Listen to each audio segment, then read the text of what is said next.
Hello everyone, I am Vaishali. So आज की video में हम डिस्कस करेंगे सीक्वेंसेस के पीवाईक्यूज़। अगर पीवाईक्यूज़ आपको समझ में आए तो प्लीज़ चैनल को सब्सक्राइब करिएगा और क्लासमेट्स के साथ शेयर करिएगा।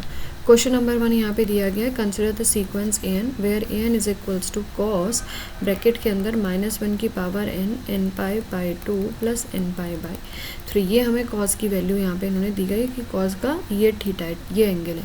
अब इसमें आपको क्या करना है, ये an का रिप्रेजेंटेशन है, इसमें आपको supremum of n, supremum of 2n, supremum of 2n और सुप्रीमम ऑफ 3n निकालना है। क्लियर। सो स्टार्ट करते हैं डिफरेंट वैल्यूज़ के लिए। a to n के लिए मतलब n की वैल्यू 2 पुट कर दी तो हमें क्या मिलेगा, कॉस -1 की पावर में 2n हमेशा पॉजिटिव बन गया तो वैल्यू क्या बन जाएगी, कॉस, ये प्लस मैं नहीं ले रही हूँ, ये बन जाएगा n pi by 2 plus n pi by 3।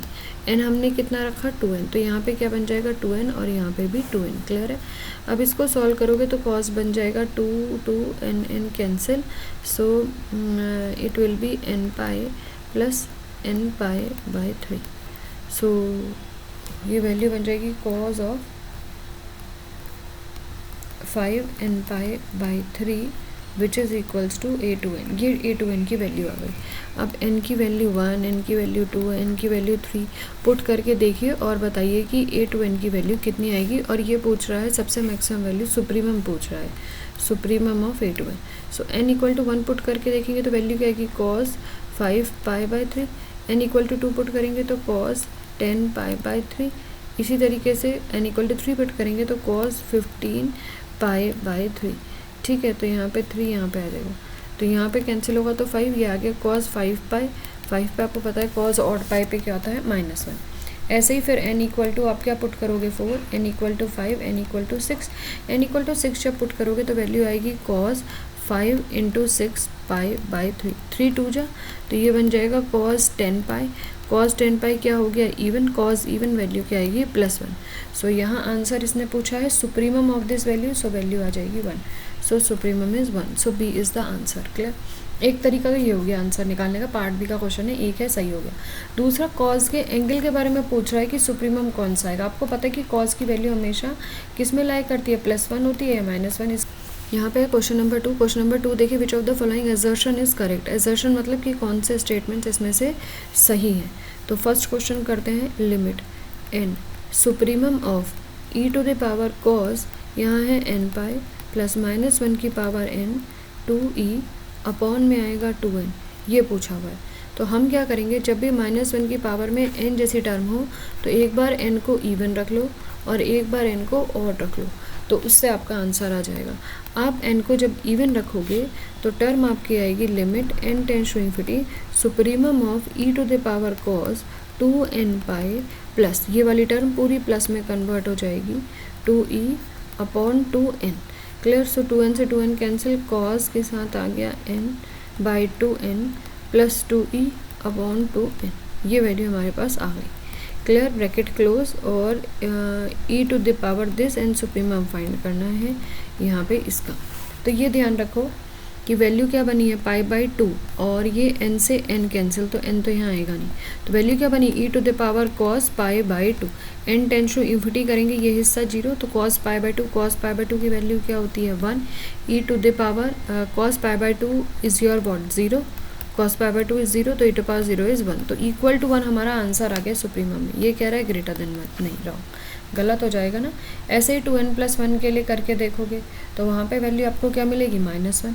तो आपको +1 और -1 से सुप्रीमम वैल्यू लेनी है, तो आप लोगे +1 लोगे, और ये कह रहा है कि इसकी सुप्रीमम की वैल्यू ग्रेटर देन 1 आएगी, तो इसलिए ये गलत हो जाएगा। इसी तरीके से इसका पार्ट बी करके देखते हैं।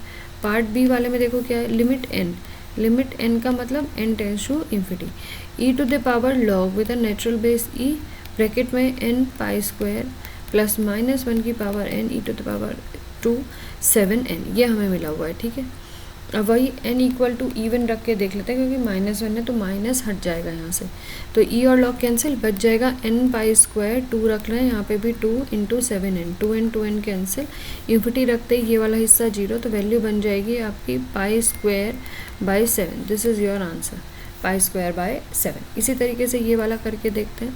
तो ये है e to the power sine bracket के अंदर n पाई प्लस, ये है, ये भी वही n इक्वल टू 2n रख लेते हैं, तो क्या बन जाएगा, ये प्लस का है, ये 2e 2n रख लेते हैं, और यहाँ भी 2n इंटू 2, क्लियर। तो वैल्यू क्या बन जाएगी, e to the power sign, ये 2n से 2n कैंसिल, तो पाई बाई 2, और ये वाला इन्फिनिटी रखते ही 0, तो पाई बाई 2 बन गया।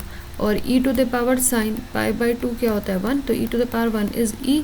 यहाँ पे इन्होंने दिया है कि ई की वैल्यू लेस देन होती है पाई से, क्या ऑब्टेन हुआ ई, तो यहाँ लिखते हैं E is less than pi, true. Exponential की वैल्यू पाई से छोटी होती है, इसलिए दिस इज योर करेक्ट। ए भी गलत था, बी भी गलत था। ऐसे ही आप डी करके देखोगे तो डी वाला भी आपका गलत आएगा, डज नॉट एग्जिस्ट नहीं, वैल्यू एग्जिस्ट कर देगी लिमिट की।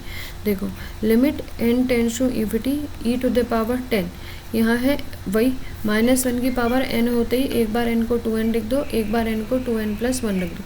2n रखेंगे तो क्या हो जाएगा 2n पाई स्क्वायर प्लस ई स्क्वायर अपॉन 7 इंटू 2n, ये वैल्यू आ जाएगी। 2n से 2n कैंसिल, तो e to the power 10 pi square by 7 plus something e square upon n आती इन्फिनिटी होते ही 0 हो जाएगा, तो ये टर्म रिड्यूस हो जाएगी e to the power 10 pi square by 7 में। तो ये वैल्यू तो आपको एग्जिस्ट करती है, कुछ फाइनाइट वैल्यू मिलेगी, तो आप यहाँ पे लिखा हुआ डज नॉट एग्जिस्ट, मतलब दिस इज रॉन्ग। तो यहाँ पे हमने 2 क्वेश्चन थॉरोली सॉल्व कर लिए।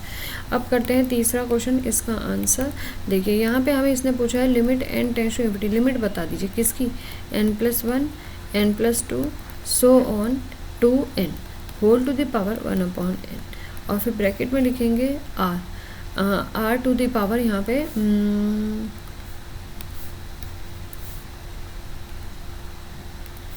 इसको क्लोज कर देते हैं। यहाँ पे हमें डिनोमिनेटर में क्या बन जाए, डिनोमिनेटर में हमारे पास बच रहा है n, तो n की पावर में n, इस तरह से समझ लीजिए, ठीक है। तो हमें इसकी वैल्यू निकालनी है। हमारे पास कॉशीज थ्योरम होती है ना, हम कॉशीज थ्योरम लगाते हैं। कॉशीज थ्योरम क्या कहती है, limit n tends to infinity n+1 upon n should be equal to this value, जो वैल्यू इसकी आएगी वो वैल्यू आप इसके लिए रख सकते हो। तो हम ये वाला सॉल्व करते हैं। तो यहाँ पे an क्या मानोगे, an मानेंगे n+1 n+2 so on 2n, ये an हुआ upon n to the power n, ये हमारा an बन गया। अब हम निकालेंगे an+1, तो an+1 कैसे निकला, an+1 is equals to n+1 + 1 n+2, next है n+3 सो ऑन, ये बन जाएगा 2n+1, ये बन जाएगा 2n+2, और ब्रैकेट क्लोज, और ये वैल्यू आपको मिल जाएगी n की पावर n, क्लियर।